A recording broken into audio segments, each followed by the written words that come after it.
गोयच्या पर्यावरणाचेर हावळ हाडपी रेल्वे दोट्टीकरण प्रकल्पाक NBWN हांणी दिल्ली परवानगी सर्वोच्च न्यायालयान रद्द केली तरीकूय सर्वोच्च न्यायालयान ह्या प्रकल्पाची परत पळोवणी करून हो प्रकल्पूच पुरायपणान बंद उडोवचो अशी मागणी आम आदमी पक्षाची फुडारी आनी आदली पर्यावरण मंत्री आलिना साल्दाना हिणें केला। रेल्वेचो दुसरो ट्रॅक गोयच्या 100 वर्सां पयलींच्या हेरिटेज घराचो दुरीग मोडून वता। त्या खातीर फकत पर्यावरणाचो इबाड न्हय जाल्यार गोयचे दायज लेगीत हो प्रकल्प काबार करतलो असो भंय आलिनान उलोवन दाखयला।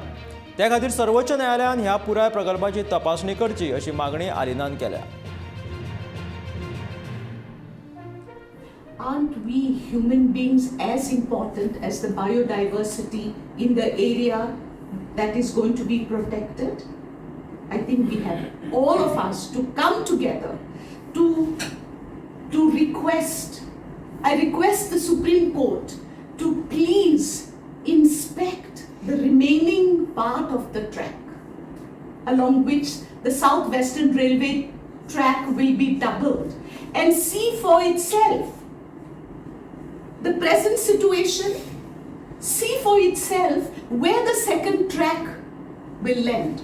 And we were informed by the South Western Railway office that the distance required from the center of the existing track is 14 meters.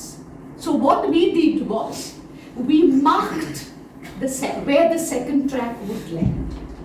And do you know where the second track landed? Inside the compounds of most houses. And I have to say this, that the Honorable Chief Minister, who was with us along on the tracks, he was totally perplexed. He was totally disturbed. But unfortunately, the Honorable Chief Minister did not act on what he saw.